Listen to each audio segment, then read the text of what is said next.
Hello, hello, another one. This came in as a request, and keeping this anonymous as well. So the gist of it is growing up in a very dysfunctional home with alcoholism, toxic shame, guilt, abuse, sexual abuse, and all that. So that's why I'm absolutely, it was requested to keep this anonymous. So the thing with sexual abuse is, again, get the support you need. Absolutely. I have worked with so many people that have this. And here's what I would say I find. We live in a patriarchal culture, and it's very male dominated. And it's to me, it's amazing when I woke up to that. I'm like, oh my God, I do live in a patriarchal culture. That's my Catholic upbringing. Everything was the patriarchy. And you don't realize that it's like kind of messed up till you realize it. So it's all about, so part of being in a patriarchal culture is if you're a woman, you get blamed. So if there's sexual abuse, you should have pushed them off. You should have tried harder. I can't tell you how many people that I've worked with that have dealt with that. And when they went to, not everyone, but when they went to parents or loved ones to tell them about it, they're like, that couldn't have happened.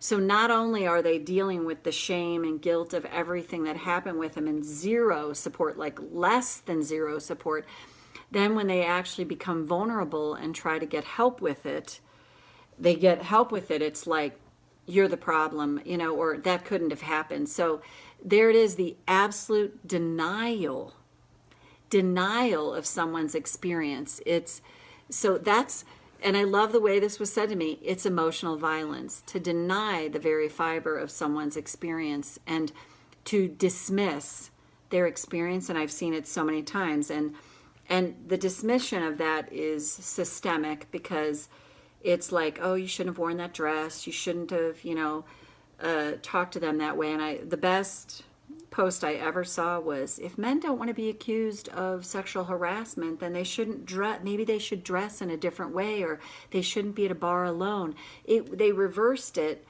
and it was like, oh my God, like that's so perfect. So we live in that patriarchal culture, and it's a man's world in that way, in a patriarchal culture. I would tell you, I do personally believe we're in the process of that from a global schedule, a global, what's the word I want? Globally, let me stick with that. Globally, I do believe that is actually in the process of changing. And what I often hear and see is things look really messy before they get better. So all the things that aren't working, that don't work, come out into the open, get aired out. So everything that's happening in the world right now, that's the thing that always brings me solace. Instead of me sinking into the depression of everything that's happening in the world, I truly do personally believe it's happening for a reason. And this is how empires look before they're about to fall. This is when all the things that aren't working, the ugliness comes up and out. You think about it, even in tapping, the stuff comes up to be dealt with. Now, am I saying that's going to turn around quickly? No, I think we're years in progress, in progression for it. But I believe personally it's the beginning. That's just my take. And so I don't, at this stage of the game, find myself in depression and that about what's happening in the world. But I've got other things that create all of that in me. So the toxic shame is huge. So if you've been sexually violated, you are absolutely going to carry toxic shame, because a child always thinks it's their fault. A child can't run away. And you are, in fact, a victim as a child. You are, in fact, a victim. And the thing that I would say I find is most needed in circumstances like that is to be constantly told again and again, it's not your fault. You didn't do anything wrong, because every person I've ever worked with that's done this blames themselves, thinks it's their fault. I should have said no. I should have tried harder. When you're in that circumstance, you're a child. And I don't even care if you're in your 20s or your 30s. I've said this all along, sexual assault, any of that. No is no. No is no. I don't care if two people are butt naked in bed together and someone changes their mind. That's when it changes. No is no. And if someone cannot respect that no, that's not your fault. That's not your fault. That's why I really struggle with the misperception now of the law of attraction. Well, you attracted that in your life. I mean, if you had stood up for yourself, it wouldn't have happened to you. If you had been aligned right, if your chakras were where they needed to be, it wouldn't have happened to you. It's just more emotional violence and abuse laden on top of people who are already suffering. So anything that can remove the suffering, let's work towards that. And I say this all the time. I truly believe acceptance is absolutely the key. Can I accept the part of me that blames myself? Can I accept the part of me that feels shame?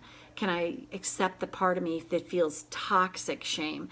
Can I accept the part of me that makes decisions that aren't in my best interest? Can I accept the part of me that stays in something that's not really working for me?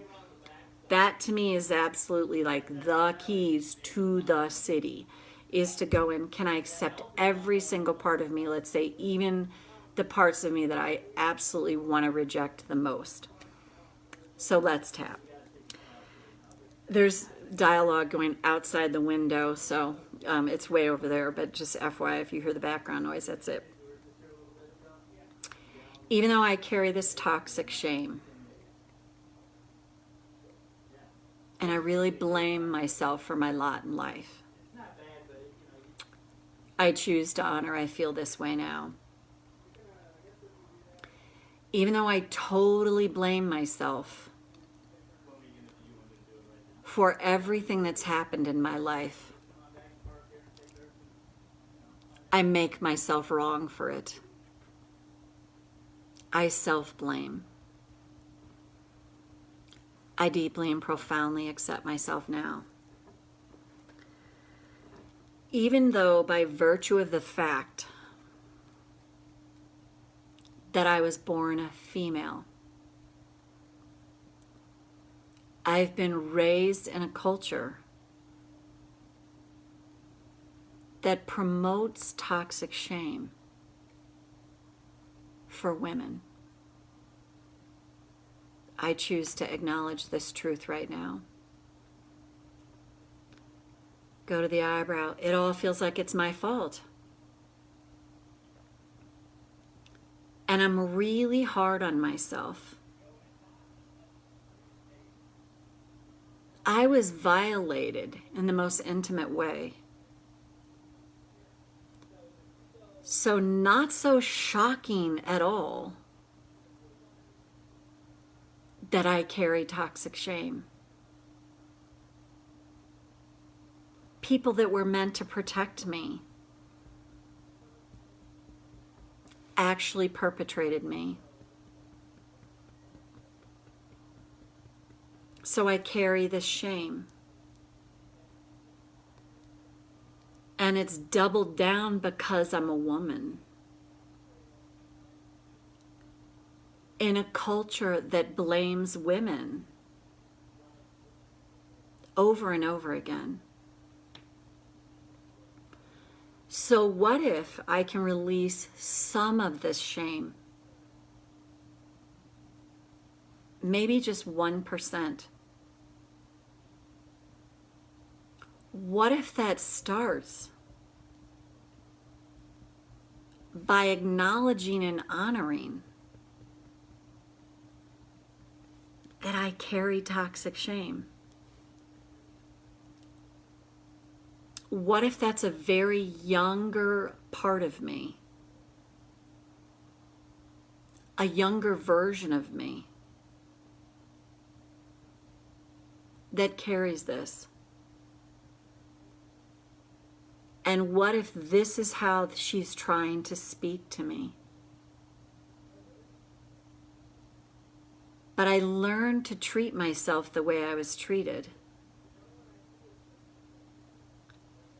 And what if it's possible all of this is happening for me emotionally, not because I've done one damn thing wrong, but because I'm meant to awaken to how hard I am on myself and learn to soften that harsh treatment of self. And what if it begins with recognition of how much I beat myself up? And then I beat myself up for beating myself up. And I've suffered enough about this. So what if today can be the day that I simply set an intention to call forward awareness, to be the witness of how hard I am on myself. And what if from this witnessing, I start to awaken and I begin to realize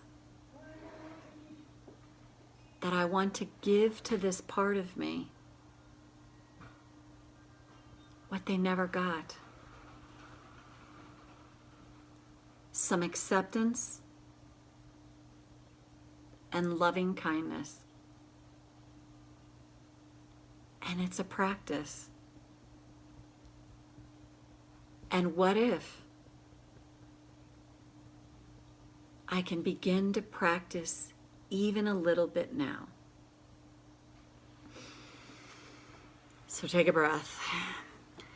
This is just such a loaded subject. So again, this is just the kind of an intro to, you're in a patriarchal culture. If as a woman, I mean, it's a man's world. I mean, oh my God, Denise, you were in this call, I think. We were oh my God, we were laughing.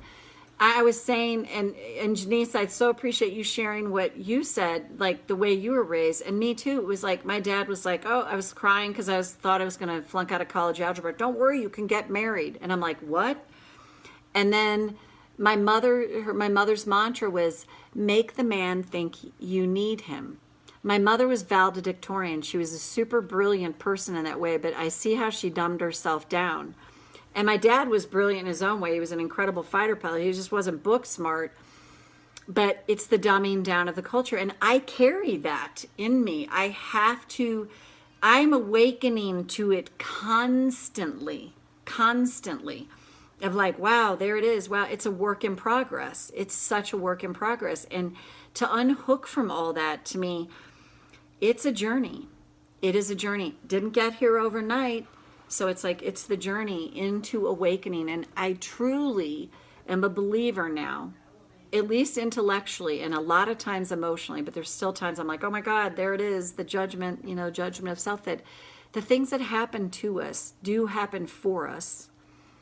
And they happen to help us awaken. But as we start to unhook from the inner punisher that's making us wrong for whatever happens to us, oh, you shouldn't have done that. Oh, you shouldn't have said that. Oh, you shouldn't have dressed that way. You shouldn't have looked that way. Oh my God. When you start to begin to love the most fractured parts of yourselves, that's when things really change. So thank you for the topic. And Julie, Barbara, Connie, Denise, Sally, love to see you all here. Have a great weekend and a great rest of your weekend. And that's it for now. See you on the next video. And it's helped us to band together as women. Oh my God, right?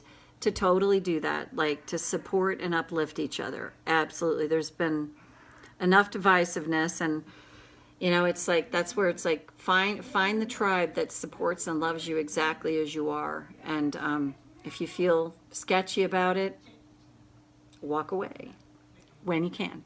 Bye.